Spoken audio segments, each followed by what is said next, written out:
Hey everyone, do-it-yourself Andrew Flockhart here, and today I'm building this coffee table.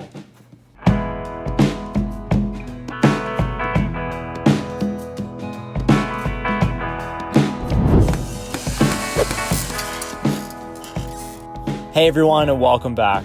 I decided to build this coffee table for our living room as our other one just wasn't doing it for us anymore. My mom had gotten this for us and her style is more 70s, so it was time for an upgrade. I began the process of milling the wood up, first by using my thickness planer and next by making my cuts. I cut the top piece to 32 inches as the final length of the coffee table was to be 30 inches, and I wanted some extra material to work with. And went about the process of jointing the edges of my top. And since I don't have a jointer, I used the process shown here. First, you need a straight edge to attach your board to. In this case, I used a scrap piece of plywood. I overhung my coffee table top off the plywood and attached the top to the plywood with 3 brad nails, which could then easily be removed later on.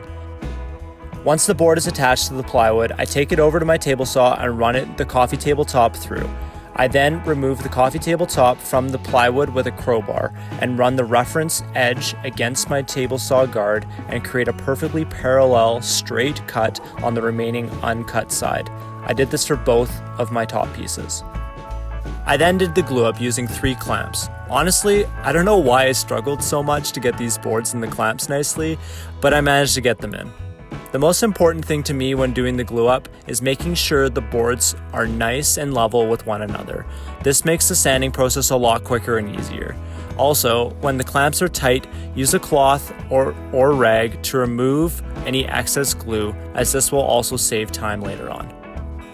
Once I had completed the glue up process, I moved over to constructing the legs. I used my thickness planer to remove any rough edges on the boards and cut them to length. I cut each one of the legs to 15 inches. I measured and cut the first leg to 15 inches and then used it as a reference to cut all the other legs. I find this an extremely quick and easy method for multiple cuts. If you guys are enjoying the video thus far, make sure to go ahead and hit that subscribe button. By doing so, not only are you supporting the channel, but you're showing me you guys want more content like this. I upload videos weekly and look forward to builds similar to this in the future. Thanks for your support. I then began the process of assembling the legs for the table. I first drilled 3/8-inch holes into where I would be screwing, which would allow me to fill the holes with dowels and thus hide the screw holes in the assembly. I did this for both the top railing as well as the bottom shelf railings. It makes the piece look really nice with no visible screws and can also add a nice accent where wood stain is to be used. Once I completed one side, I then repeated the same process to the other side of the legs, and with that, the coffee table was starting to take shape. Next, I built the cross beams that would go between the 2 legs and connect the entire piece together. I also used 2x2s for this, cutting them down to size and attaching them to the legs with screws that were hidden underneath. I cut out pallet wood to create slats that would go underneath the main tabletop. Once these slats had been cut to length and ripped to width, I attached them using a brad nailer. I moved on to begin sanding the entire piece down so there was no rough edges.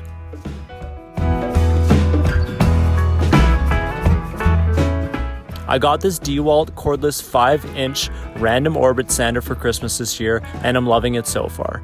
If you're interested in picking something up like this, the link will be in the description below. Once sanding was completed, I moved on to a round over bit on my router to clean up the edges of the coffee table. This gave it a nice finished look with no sharp edges. If you don't have a router, sanding the edges down can also have the same effect, but trying to match the angle of the roundover can be tricky. I then moved on to the staining process, first using a pre-stained wood conditioner by Minwax, followed by a dark walnut stain for the top. And for the legs, I used an eggshell white paint from Rona. A little trick I've come across that works well for the drying process is to use wire caps as little stands for the piece, allowing the entire piece, including the bottom, to dry evenly. Most people have these lying around their shops, so they work well. Once everything had dried nicely, I attached the tabletop to the legs.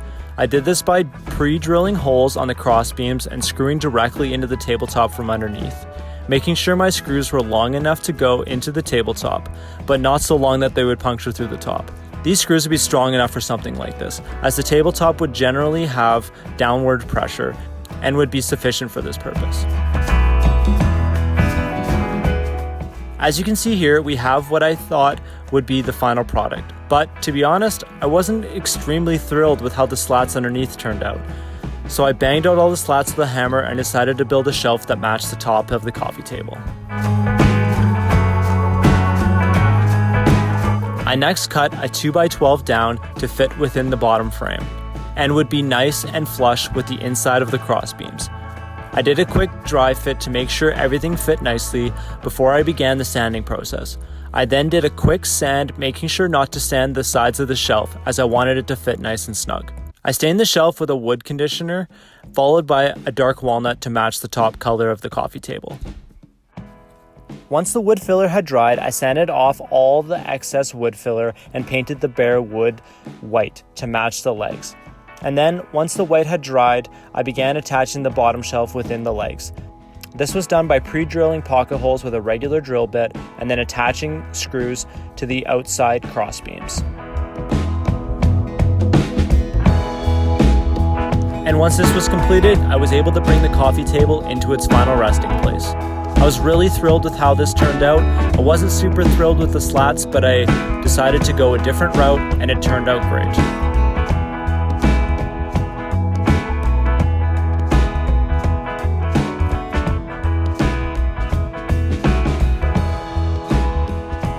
Hey everyone, thanks for watching. If you enjoyed this build, make sure you hit that subscribe button and follow along for future videos. Until next time, take care.